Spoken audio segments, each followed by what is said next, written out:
Okay, well, welcome everybody. My name is Mark Schaaf. I'm a CPG with the AIPG. I'm also employed by Kleinfelder doing environmental assessment and remediation.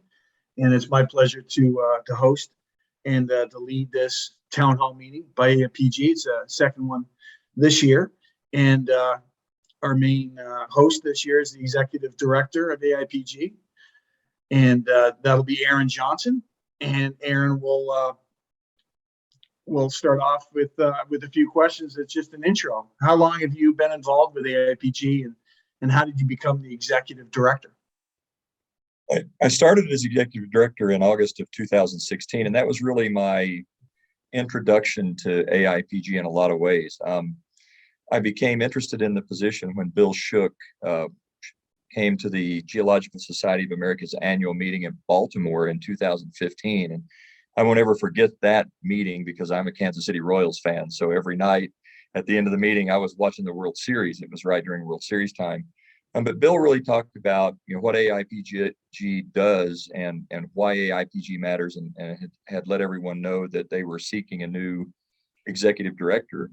And my wife had recently taken a position with the U.S. Fish and Wildlife Service in Denver. So I was in a transitional period looking for work that would keep me close to my family. I'd been teaching at a university and then flying to Denver on the weekends, maybe a couple of weekends a month. So I really sat down and looked into AIPG closely. And one of the things that I saw was that the academic world really didn't talk a lot about what AIPG is and why AIPG might matter. And so I kind of made that one of my missions here, is to really reach out to the university faculty and try to make the case for what AIPG is about and why it's going to matter to their students. And we've worked really diligently.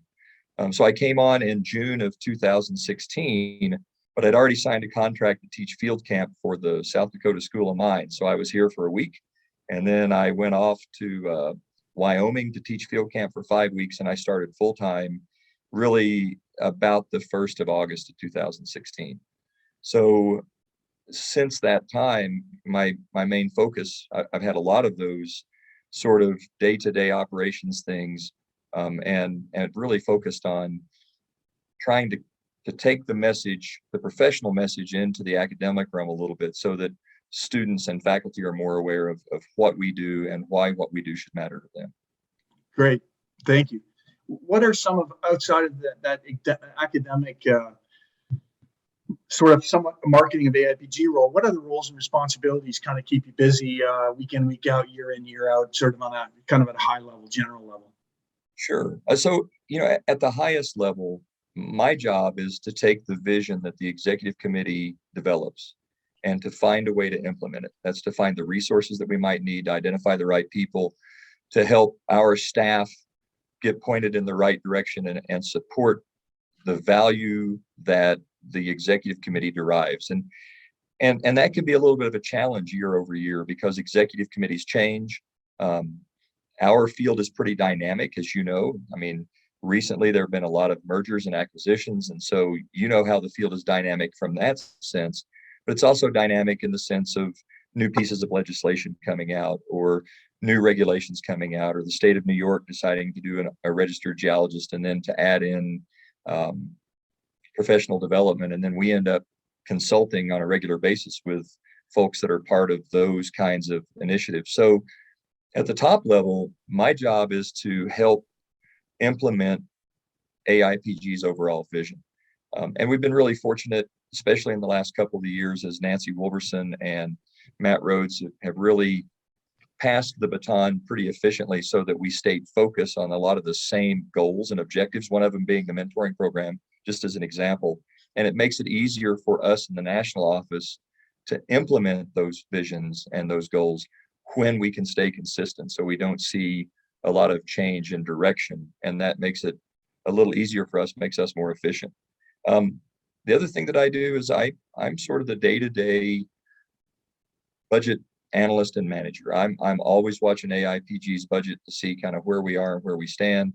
I'm watching our investment account in conjunction with Dave Rohde at RBC to ensure that we're getting the best return that we possibly can, or as we're seeing right now, that we are protecting AIPG's investment the best we can in a time when markets are uncertain, and they certainly have been for about the last 8 weeks, 9 weeks. It's really been that play field's been kind of rough, but we've done a pretty good job of investing conservatively and in positions that are at less risk in times like this. That means that our growth potential isn't quite as big as it might be if we were really going to be riverboat gamblers.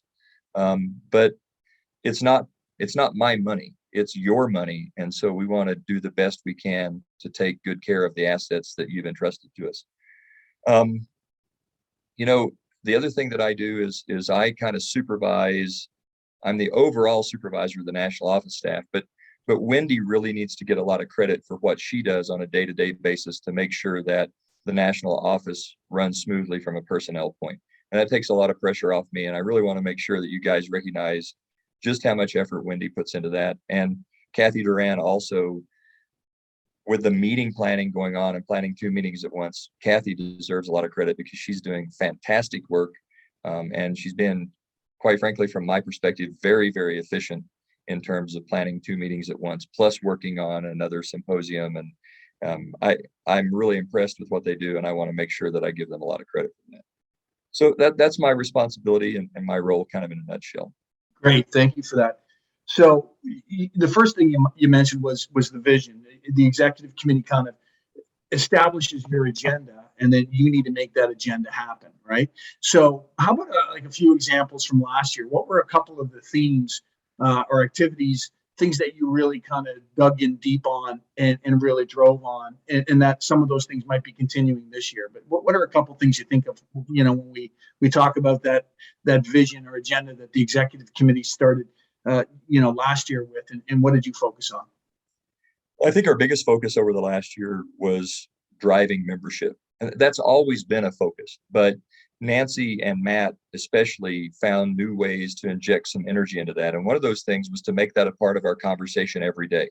When we talk to you as members, we talk about membership, and not just about recruiting members, but about the value of the CPG or the value of an AIPG membership and what that brings. So we really focused on finding new ways to communicate that and to make that part of our sort of daily, weekly, and monthly communication. In a way, I don't want to talk politics specifically, but one of the things we know that works really well in a political campaign is to find your message and to continue to be consistent in that messaging. And once you find that message, to bring it over and over and over again. And we're seeing that provides some benefits when we talk about membership, and we really talk about the value of an AIPG membership and what that might bring. And that then rolls over into all kinds of other areas where we have a focus. We support professional licensure. We fought on behalf of Texas when they went under sunset review. And we monitor legislation to see if legislation's coming up that's going to impact our professional business licenses or our professional registration, or might change the rules on us with respect to professional development or some of the other kinds of things that might impact our license and registration. So we do those kinds of things as well. So membership has probably been the biggest driver. The second driver was a diversity and inclusion committee that was an ad hoc committee that Dawn Garcia, she was the person that really led that committee, and we had a lot of really good ideas. And so as part of that, we, along with the International Raw Materials Observatory, let me see here, I gotta get all my ducks in a row. Geoscientists Canada, the Geological Society of South Africa, the Australian Institute of Geoscientists, and the European Federation of Geologists went to reform something called the Task Group on Global Geoscience Professionalism. This started out as an IUGS, that's the International Union of Geoscientists. Started out as an IUGS working group that really focused on professionalism in the geoscientists. And a large piece of that is recognizing that being a professional means that everyone has that same professional responsibility to the rest of their community, regardless of where that person practices, what that person might look like, or any of those things. So it really tied in nicely to diversity, equity, and inclusion. And we've got that task group now reformed because the IUGS declined to make it a permanent working group. they felt that the funding was too tight. So Vitor Correa and Kayleen Kamudi, Vitor's with Intra and Kayleen is with the Australian Institute of Geoscientists. They felt like the time was right to really try to reform that group and get us back to working in the international space. So AIPG helped to take part of the burden of leadership there. That group's now been formed. They're incorporated and headquartered in Brussels, Belgium. And we're working now to enlarge that group, bring in other professional organizations, and put together a bit of a working budget. The idea is going to be to look at global standards for professionalism and see if we can't come up with some overall documentation that will allow us to sort of translate. So if I'm an AIPG and I'm trying to understand maybe what the requirements are with the South African Institute of Mining and Metallurgy, we'll have a series of documents that might give us an idea of what those global standards look like.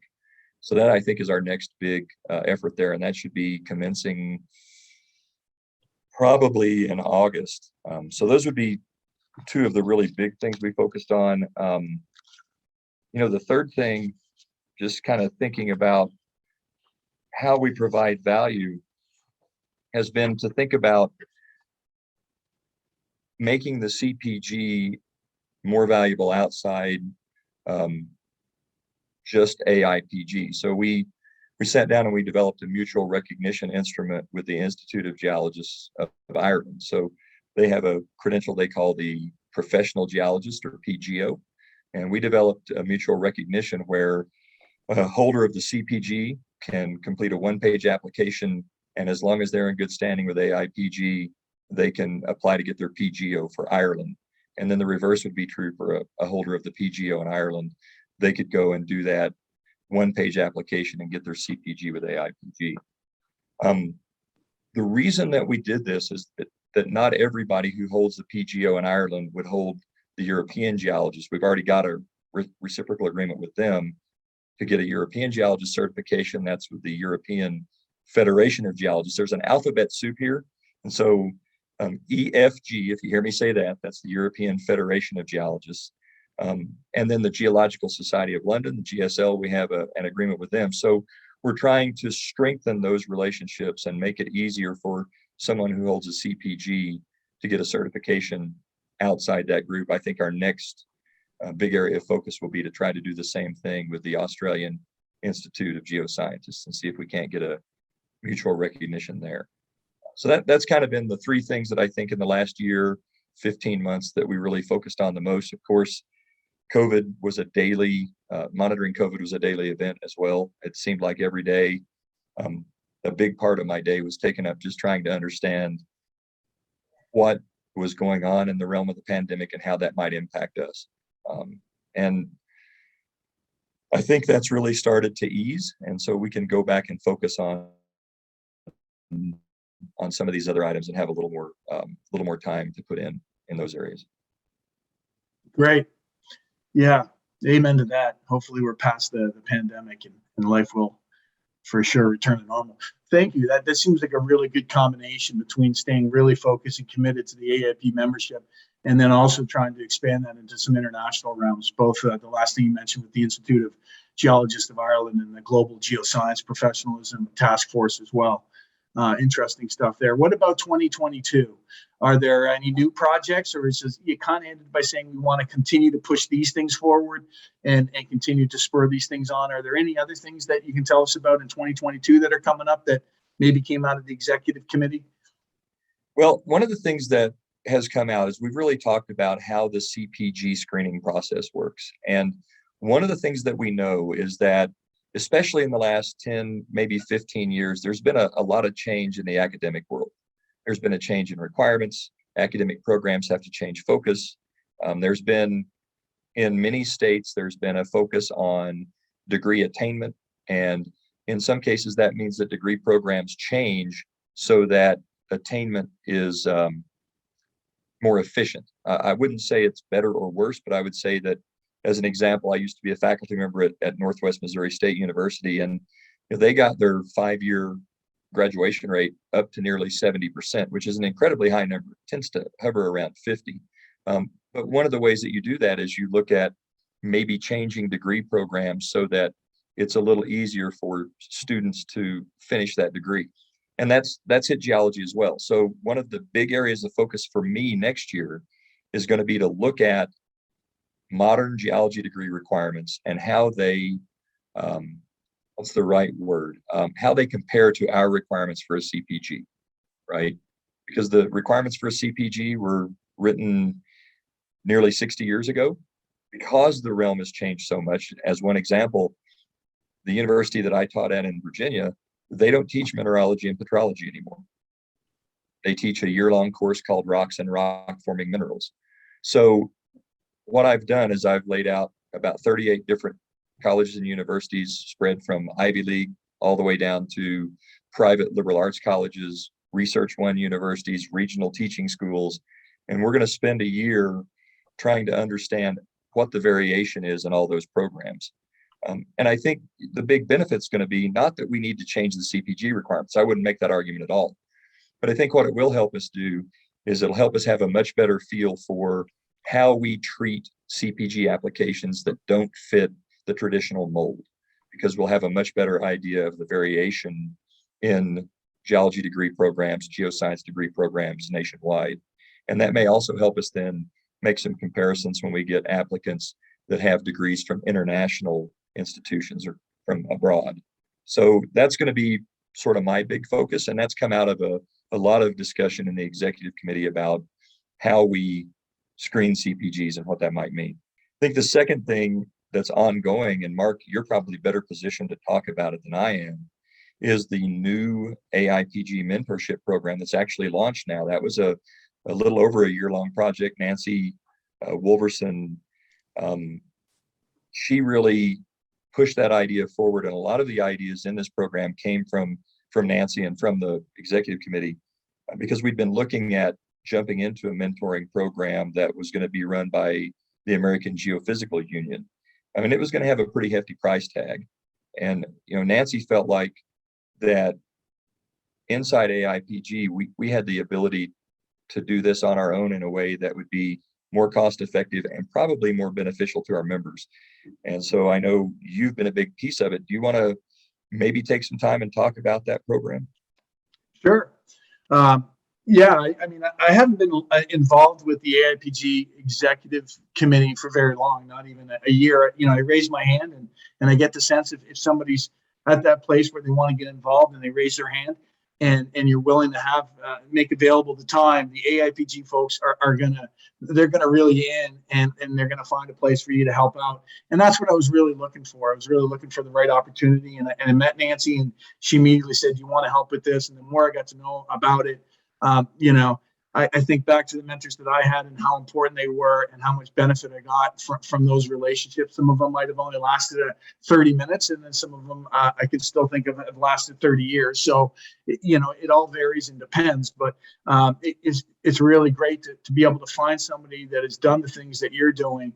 And if you're a geologist, there's no better place to look than within AIPG to find somebody that's been a geologist, whether it's for 10 years or 40 years. And 40 years and retired, but still a part of AIPG and looking for opportunities to give back. So I can't take any credit on setting this all up, but I am involved right now with keeping it going. I'm going to go ahead and share my screen real quick. You can see my screen, I hope. Yeah. Is that the AIPG website? Yes, it is. Okay. And the mentoring program is visible. Yeah, right here. I just was making sure the right screen because it doesn't have the typical red box around it that I'm used to around the screen. But the new mentoring program is right here on the homepage, and there's a blurb about it. What the mentoring program is all about, and if you're looking to be a mentor. But there's really simple. It's two options. You're either looking for a mentor or you want to become a mentor. And to become a mentor, you just click this, and there's a form you need to fill out, and you send that in. Someone just pre-screens that to make sure that you have the right background.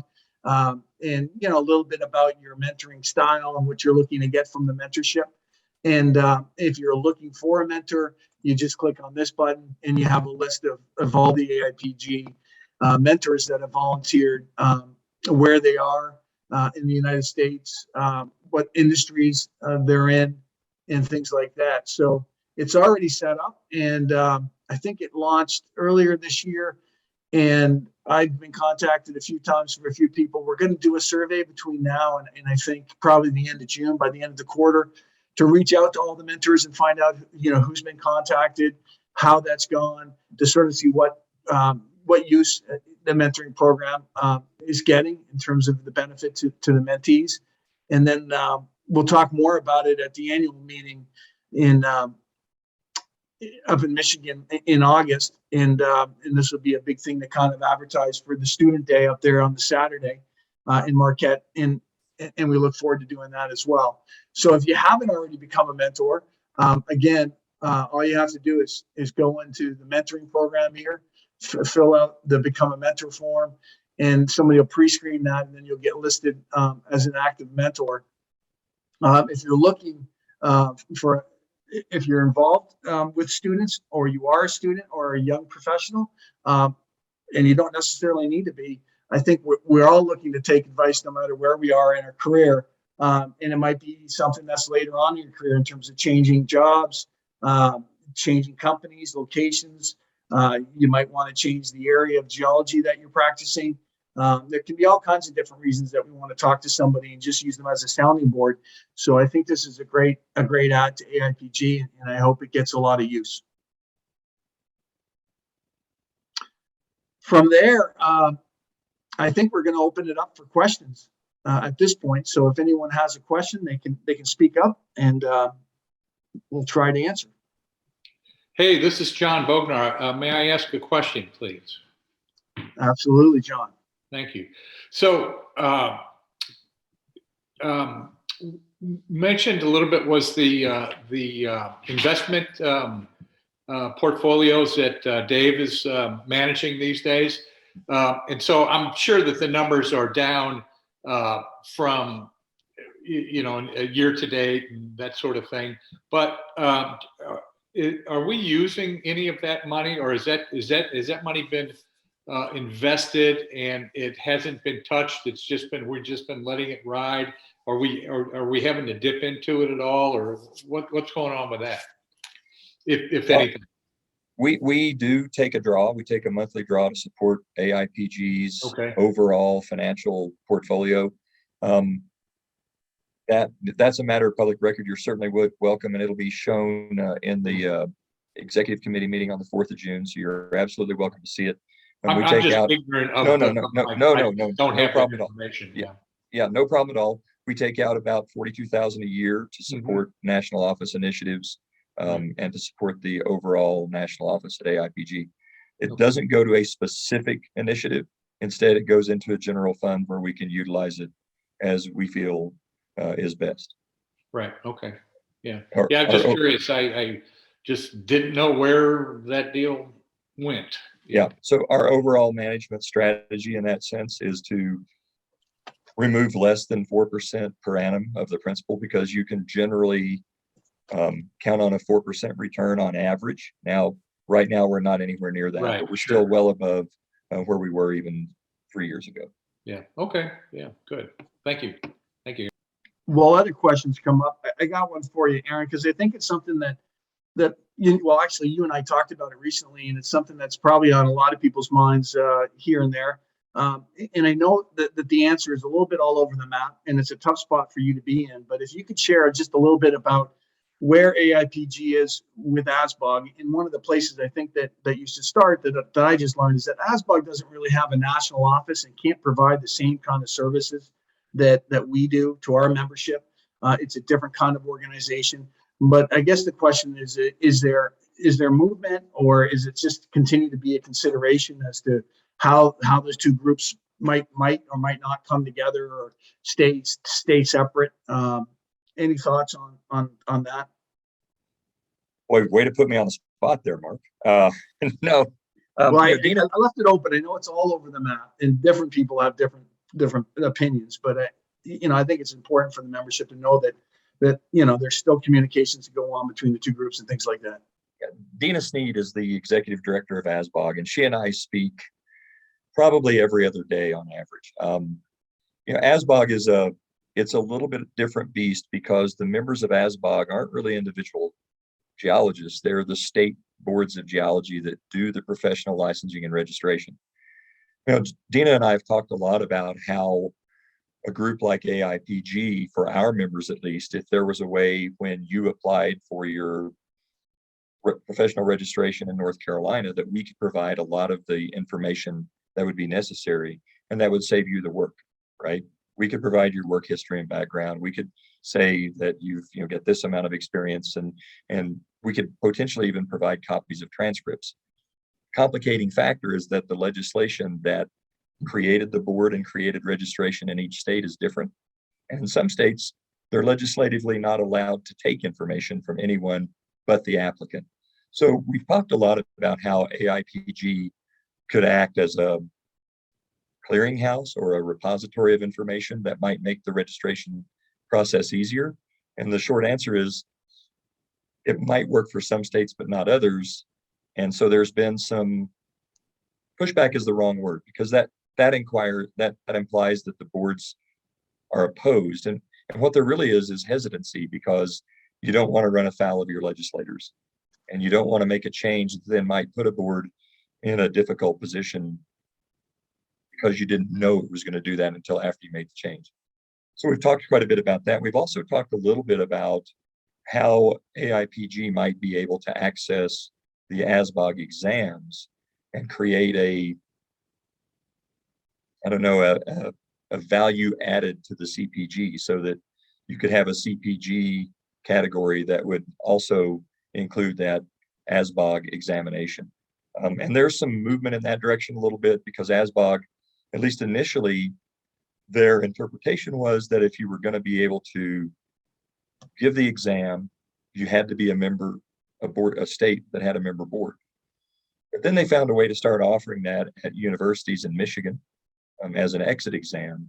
And so all of a sudden, an organization that wasn't a member board was still able to access the exam. So we're very cautiously talking to our colleagues over at ASBOG to see if there's a way that AIPG could start to do that for members that have the CPG and would like to have, we've kind of tentatively called it the CPG Plus or the CPGA. It would then have that testing component.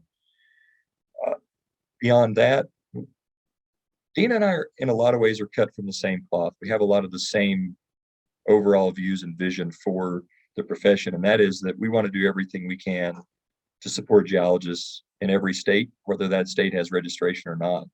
So, I feel as though a more formal partnership arrangement agreement between the two organizations would be beneficial. We just have to figure out what that looks like and what it encompasses, and to do it in a way that it doesn't devalue the CPG, because that's really our bread and butter in terms of the value we provide. And at the same time, doesn't create a situation where a state legislature could say, well, if you can do this thing with AIPG, we should just do away with registration and business licenses. And so we kind of are walking a fine line there. And I don't know that we would see anything formal anytime soon. And by soon, I mean 18 to 24 months. Hey, may I add a comment regarding ASBOG? Sure. Go ahead. This is John Bognar speaking. So I was on the Missouri Board of Registered Geologists for 10 years. And one of the things that the Missouri Board, and because I attended of those 10 years, many of the national ASBOG meetings, and so I had a pretty good sense on what was going on. There was Missouri and other states were concerned at the time. Now it's been probably about 6 years since I've been on the Missouri board. But at the time, there was a little bit of concern by many of the 28 member states that ASBOG as an organization was had a lot of mission creep going on. Missouri looked at it like basically we are a member of ASBOG so that we can have our registered geologist in Missouri participate in the ASBOG test. and that's it. But they started getting into many other businesses, and and things were not all peaches and cream with their membership. The 28 various different boards. Some of the boards were, had quite a bit of complaints about the direction of ASBOG at the time, and the other comment I have is, and maybe Aaron, you can address that. I don't know. Again, like I said, I haven't been around that world for 7 years now, and so that may be completely erased and gone. But I was a little worried about that as a board member of Missouri. And the other thing is that it's an interesting potential joint venture, if you would. AIPG, we really exist to demonstrate to the public that the people that are certified are competent people. And so you might say that we are proponents of those geologists that are practicing. We want to be their teammate. The boards, on the other hand, the individual boards that regulate geologists and licensure, those boards they exist to execute the legislature's wishes. In other words, the Geologist Registration or Licensure Act. And it is to regulate those people, and they don't want to be seen as a compadre of the licensed professional. They don't want to be seen as that. So it's a little bit of a conflict there. Do you see my point? So AIPG is a proponent of the geologist. The board is not a proponent of the geologist. He is there to regulate. He's a proponent of the law. He's a proponent of the public, if you will. So just a thought to throw out there. So, but there's got to be creative ways of coming together on things. So I'm not naysaying it. I'm just mentioning those comments. Thank you. Thanks. To your first comment, John, Dina Sneed came into ASBOG about the same time that I came into AIPG. In fact, there was a sea change. There was a new director at AGI, that's the American Geoscience Institute, new director at the Geological Society of America, a new director at AIPG, and a new director at ASBOG. And Dina has really made it clear that the purpose of ASBOG as an organization is to create, maintain, and administer the examination. Good. And so she's really pushed back toward that. That doesn't mean that she wouldn't be open to having a university use it as an exit exam, because that's still using that examination and maintaining that value. So I think from that position and that perspective, I think the concern that you might have had probably has been allayed somewhat, because Dina's really come in and renewed that focus. That's really great to hear that. Yeah. Now, I tell people all the time that the CPG, it protects the practitioner. It also protects the client.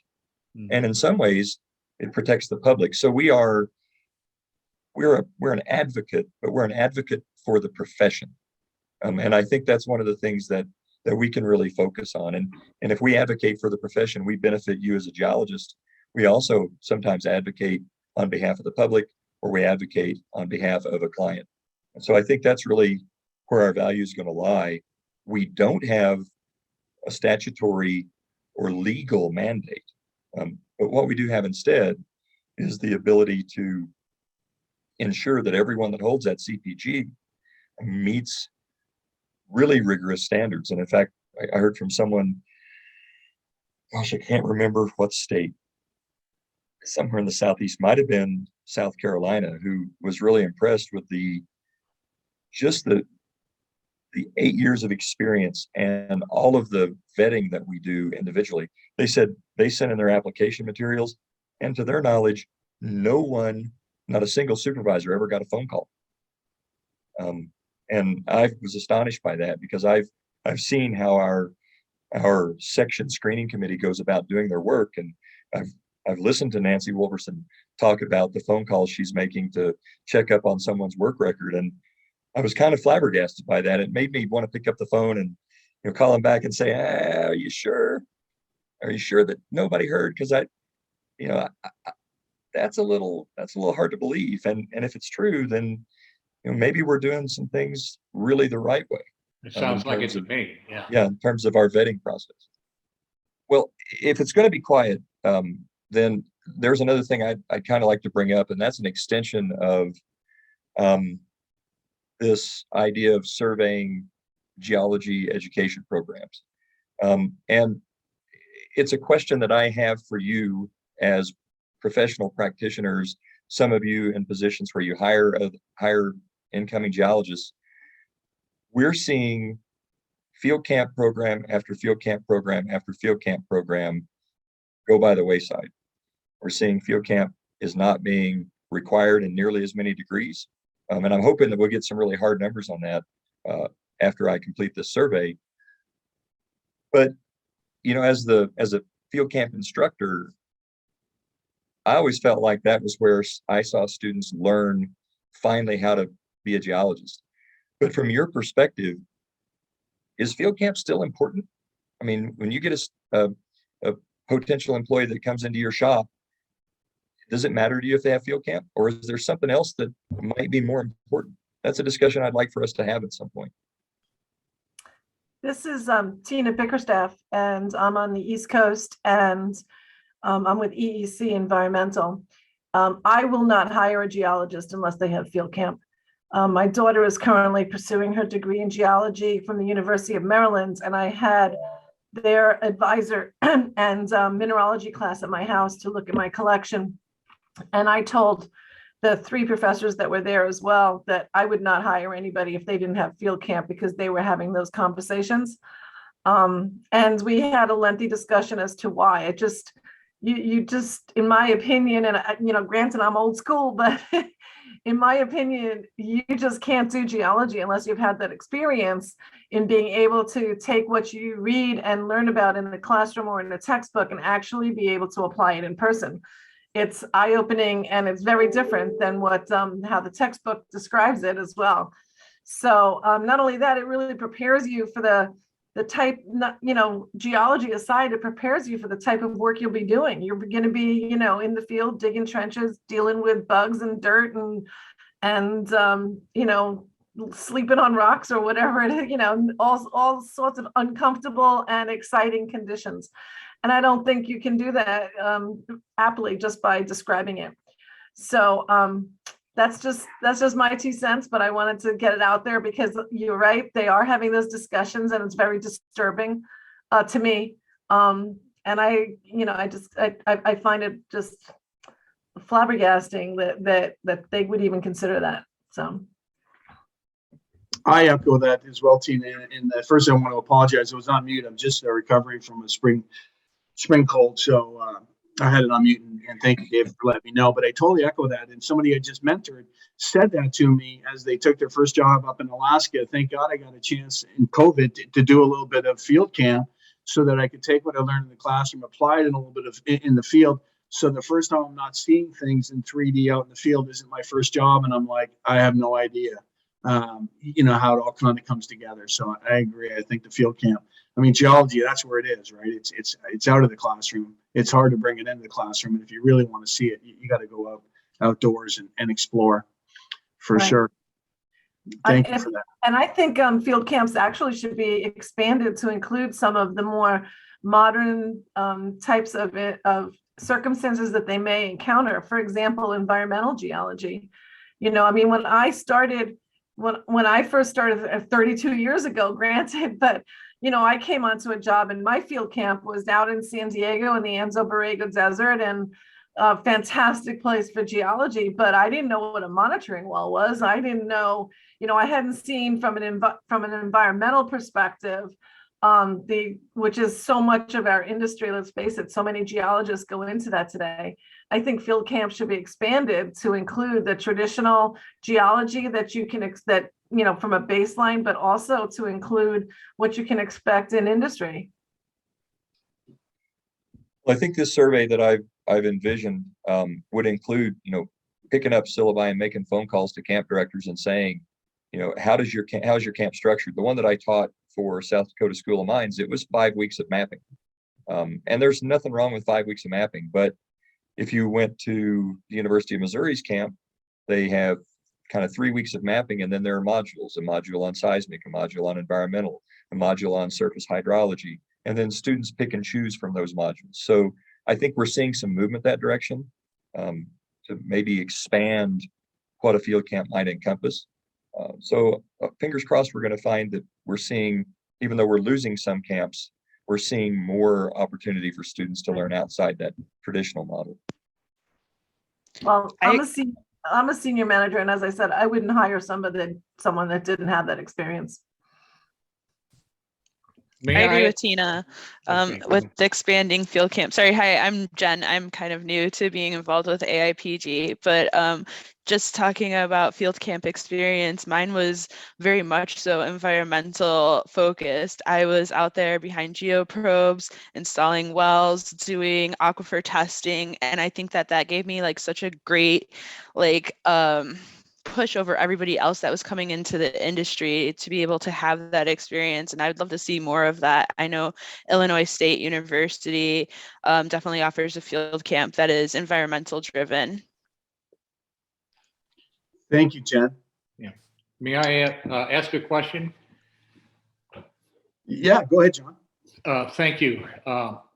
So the question that I have is, I think that all of us probably are in agreement that, boy, how can you do without field camp? How, it's where the rubber hits the road. It's where the light bulb goes on.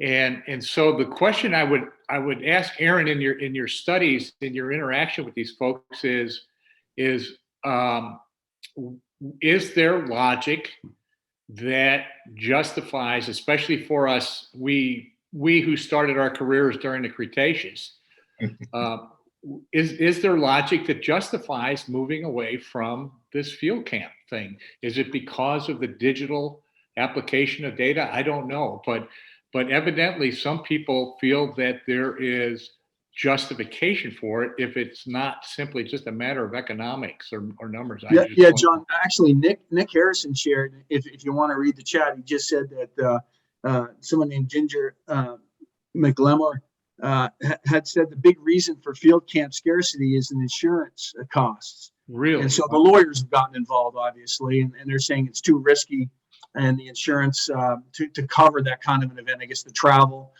somebody getting sick, somebody falling, those kind of things that might happen that we all don't want to happen. But I guess that's one factor, which is really unfortunate. It's just something you ask kind of why. I guess that's one reason, but maybe that's something that the executive committee could talk about in terms of seeing, how AIPG could help support schools. Another person had indicated that Western Michigan, I think it was, Western Michigan eliminated one session of the hydrology field camp due to budget. So we have, again, budget. Is that budget related to the insurance that they have to pay to put these kids out into a field camp? And you need to hire a person out of school. If you want somebody who can log soil, sample wells, and conduct an aquifer test, well, they need to have a field camp to really learn how to do those things. It's a real loss to see those things going. Mm-hmm. Thank you for that. Go ahead. Somebody was going to say something. I didn't mean to step on you. David Abbott. I think I'm very much in favor of field camp. You got to go walk around an outcrop. You got to walk between outcrops and see how they do. But there are two basic ways that this can be done. And increasingly we see schools that are doing it as 1 to 3 day units in the field as perhaps part of a specific class. And then over the course of the major at that school, they get something approaching the 6-week traditional. When I was an undergraduate, worked differently. There was, in the fall of the junior year, all the geology majors took something called the stretch, meaning we took all geology courses and we could do this to the registrar and what he thought the class schedule should be. And when we were on campus, we did 40 hours of class and lab a week. But then we went off for 1 day, 2 day field trips here, there, and the next place. We were in New Hampshire, so we went over to New York for a week where we can look at sedimentary rocks and folds and do some mapping. Between Thanksgiving and Christmas, we went down to Central America and watched volcanoes go boom. Turned us all into volcanologists. We got a lot of stuff that way. And then there are all the other stuff that that are not traditional field camp subjects, like how to fix a car with duct tape and barbed wire. Get yourself out of the thing. Operating outdoors in varied environments. I had a professor tell me that I should always wear the same pair of boots, because the height of my heels made a difference when I was doing pace and compass work. This guy had never gone over a hill and up forested a hill trying to do pace and compass. The practical stuff that you'll learn. And I have been impressed going around to some of the schools and seeing how some of them are putting the sort of professional modules in, as Western Michigan has done, the kinds of things that Ron Wallace has been doing down in Georgia. But there's also something for the good old 6-week program that I ended up was involved with twice at the Colorado Mines. Once I had to take it as a student, and then I did it again as the graduate assistant, which meant I was the one who got all the dirty jobs. But what it allowed me to do was really valuable, is I got to go out in the field with all the different professors, and every one of them did their mapping in a different way. That was based in part on the kinds of places they worked with. The one guy, he had what he called his Alaskan sandwich. His map or photo was Mylar on one side and contact paper on the other, all sealed up in Scotch tape. You could literally map in the rain. Well, when you worked in Southeastern Alaska, you were working in the rain every day. Others were, okay, you got to draw, do your colored pencils all along. It really varied depending on the kinds of rocks you were dealing with and where they were. Problem in New England is can't see all the road. The only place you can see rocks is in the road cuts, pretty much. But that, Thank you. Nonetheless, they got to be out there. So, John's got his hand up. yeah, go ahead, John. Hey, thank you. John Yelich, Michigan Geologic Survey here at Western Michigan. And yes, they cut it back to one class a year. One of the things that I think everybody needs to understand, particularly now, and I have about 30 students working for me right now on one particular project, is they really don't get a grasp for what the geology is until they have a chance to go out in the field. And whether or not that's for 2 days on field trips, but a couple of them putting it together, they have to do that. And the other thing is that we're all using our phones and the other things much more today.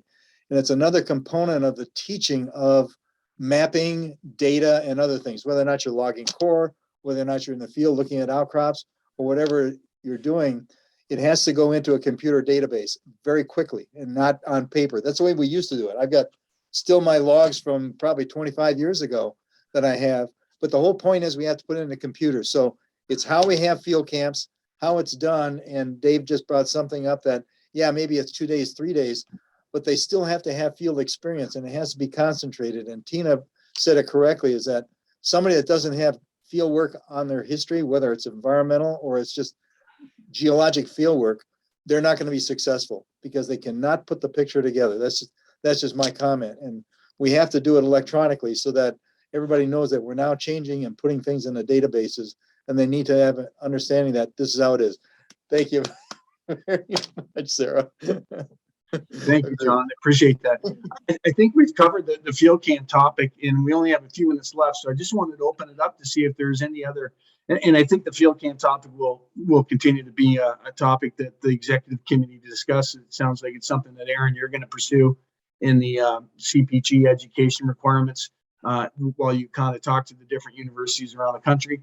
Are there any other topics before we finish up here? We have about 5 minutes left.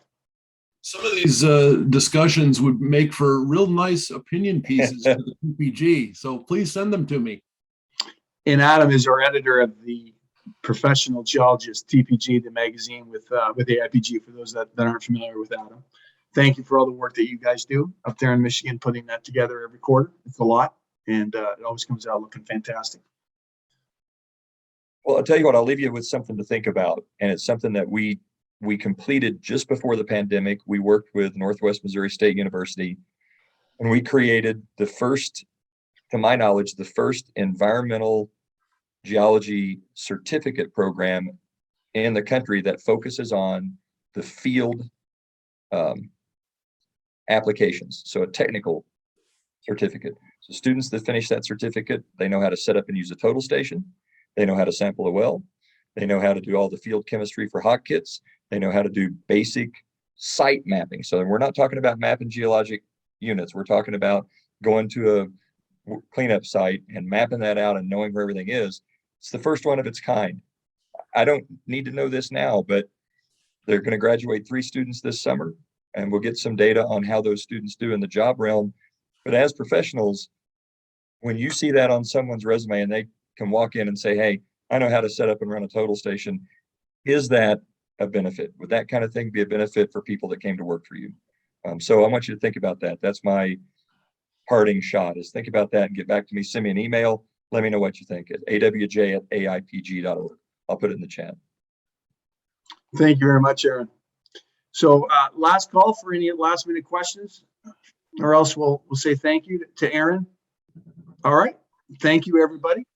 Appreciate your time and interest in the AIPG and the town hall.